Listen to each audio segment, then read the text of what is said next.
Think about that. There are three components of creativity. And this is very critical for you to understand, because now I'm going into the realm of creativity as a science. Because for a fairly long time, creativity, as I've said, has been imagined as an art form, where people are thinking that either a person is creative or not creative. And the problem is that we have been having very high goalposts for us. We call somebody creative only if he or she has an Einstein level of creativity, or a Picasso level of creativity, or a Da Vinci level of creation. Not necessary. On a day-to-day basis, people are creative. People are creative in their garages, people are creative in kitchens, people are creative at their office. In India, people are even creative in traffic. I mean, we find new roads to go from point A to point B. Isn't that creativity? That is creativity. But the only challenge is that we have been reducing the word creativity to this almost a slang word called jugaad, or an improvisation, or a contraption. Is creativity same as jugaad? No. Creativity is not jugaad. Because the problem with jugaad is that jugaad, or any improvisation that you do, let me give you an example of jugaad before I go further. I'm sitting on a chair right now, and if the chair starts to shake, what do? I take a piece of paper, fold it, and tuck it under the legs of the chair, and the chair stops shaking. Now that is not creativity, that is jugaad. Jugaad is about solving a problem. Creativity is about creating a solution. And that's a very, very fundamental thing. Which means that for you to be truly creative, you have to really, really move away from a jugaad mindset. And that is what we talk about in this whole course on creative mindset. All right? So three things. The first thing is expertise. You need to have an expertise in a certain domain. And why do you need expertise?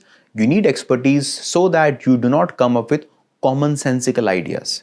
In any domain, whether it is about manufacturing, services, IT, programming, medicine, education, or even rocket science for that matter, you need to have a threshold level of expertise so that the ideas that you conceive have a certain level of utility. Okay? The second piece is creative thinking skills. Once again, creative thinking skills. Most people don't think of creativity as a skill, let alone developing the tools, techniques, and methods of solving a problem. Have you ever wondered that there could possibly be methods in terms of examining the problem, going to the root cause of the problem? Could there be methods with respect to generating an umpteen number of ideas? Yes, there are, and there could be a lot of interesting methods that are available to us. And the third thing is motivation. Now, there could be two types of motivations: internal motivation or intrinsic motivation, and extrinsic motivation.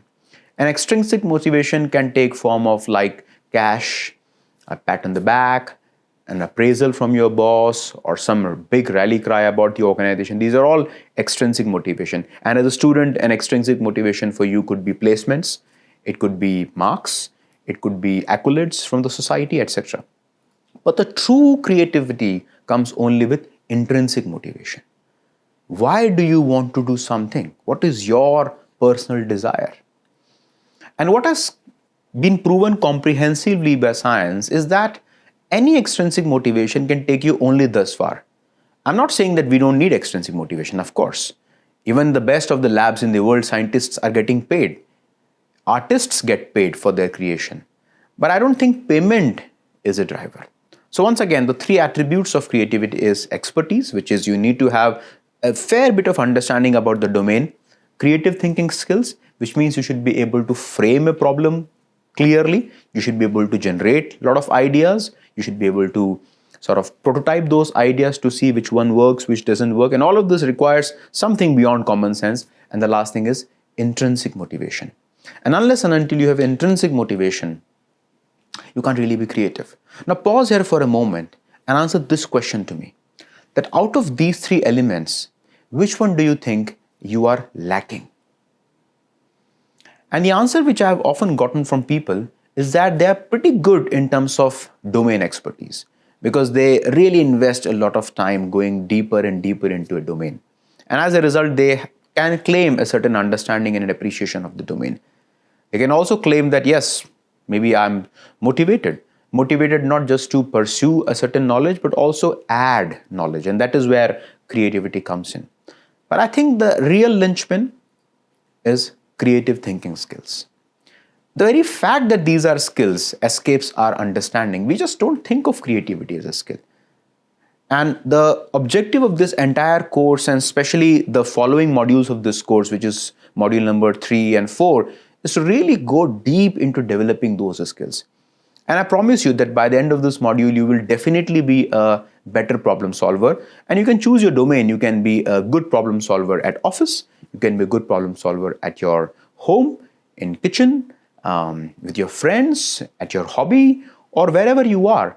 And I think as humans, if we are not exercising creativity, we are not living fully. Because after all, we are the agents of creation. Thank you.